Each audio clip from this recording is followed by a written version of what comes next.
Hi everybody, welcome back to our channel. Today we're going to do a farmhouse inspired DIY using items we found from Dollar Tree and Hobby Lobby. But before we get started, make sure to hit that subscribe button if you haven't already.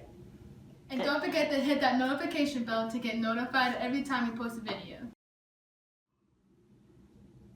Let's get started! Okay, you guys, today we're going to make this farmhouse inspired box, and almost all the supplies can be found at Dollar Tree. So the supplies you need from Dollar Tree are 5 of these 5x7 frames. The flatter the better, because that way they will line up when you glue them together. You're also going to need 2 of these display easels for handles, and then you're going to need 3 of these oil and vinegar jars and a syrup jar. You can find these without the writing on them. You'll need some natural raffia and coordinating colors to match your flowers that we're going to use to fill our jars. We chose to use these peach, light green, and white flowers. And then you'll also need a bottle of this Fix-All adhesive and 2 of these wire trash cans. From Hobby Lobby, we chose to use this metal letter B. It was $2.99. We also got these little spools that are going to go on our handles. We'll need 4 of those and 1 of these 5x7 rectangle plaques and some of these little farmhouse inspired stickers and some chalk white paint, scissors, wire cutters, and a hot glue gun. So step 1, the first thing we're going to do is pull 4 of these little spindles out of the package from Hobby Lobby, and we are going to spray paint these white along with our 5x7 wooden block. This is going to be the base of our box. So once those are spray painted white, we're going to use our chalk paint and spray paint our photo easels, and then take the lids off of our oil and vinegar jars and spray those white as well. They might need 2 coats. Just make sure you spray them high so that they don't drip. And then remove your cork from your syrup bottle and spray paint this as white as well. And then we're going to go ahead and let these dry. So step 2, while these are drying, we're going to go in the house and we are going to assemble our frame. So the first thing we're going to do is remove the top and bottom of our wire trash cans from Dollar Tree, and it's just simply removed with a pair of scissors.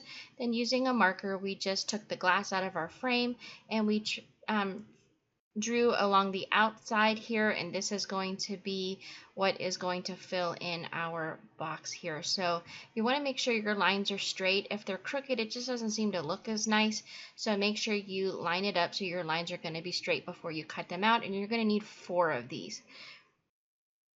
So now that you have that cut out, what you're going to do is you're going to lay this on top of your frame, and using the little hooks that hold the glass in, we're actually going to use these to fold down over the wire to hold it in place. And then we did use some E6000 or Fix-All adhesive and some hot glue in the corners just to make sure that it stayed down into place.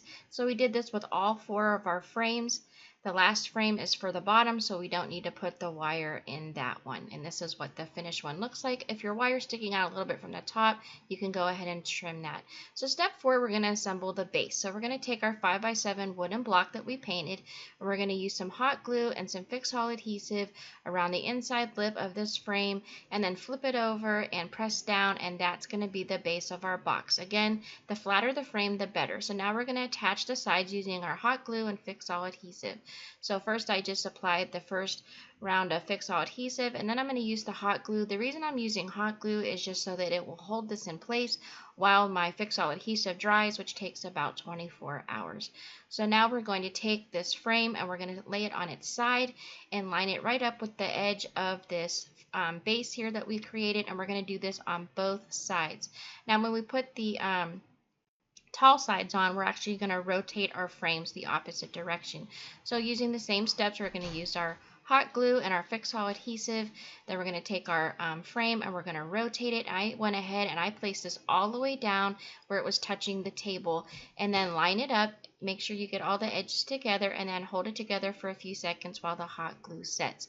Now step 5, we're going to attach our handles. So we took our photo easels and a wire cutter and we cut the edges off here, and then we're going to take our little spools and we are going to glue it on here. So to make sure we had the spacing correct, what we did is we held the handle up where we wanted it and used a pencil to mark the spots so that when we go to put our handle on, it lines up correctly. And the reason we're using these spools is to to hide the cuts that we made on the photo easels. So now we just fill the spindles with some hot glue and put our handles in, and it holds them very nicely in place and looks like it was made to be together. Do this on both sides, and now we're going to decorate your jars. So we decided to take these stickers. This is the closest we could get to farmhouse looking stickers from Hobby Lobby, so we chose this one for our syrup bottle, put that on there, and then we went ahead and took this really cute little chicken sticker, which I think really made it look more like a farmhouse look to it, and we placed this at the bottom of our little syrup jar, and we thought that looked really cute. And by the way, we did replace the cork in this once the paint was dry. Now we tie coordinating raffia around the top of each jar, and we decided to make them into bows. Finally, the last step here for the jars is just to fill them with your coordinating flowers.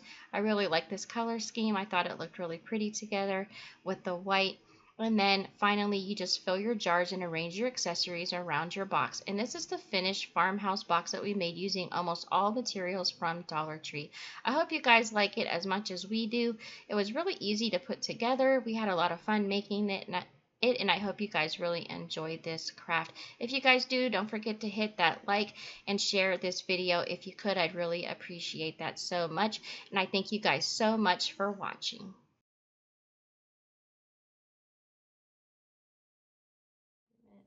Okay. Let's get started. Oh, I didn't know we were all saying a farmhouse inspired DIY. One more time. And make sure to hit that Go notification bell. There you go. Okay, ready?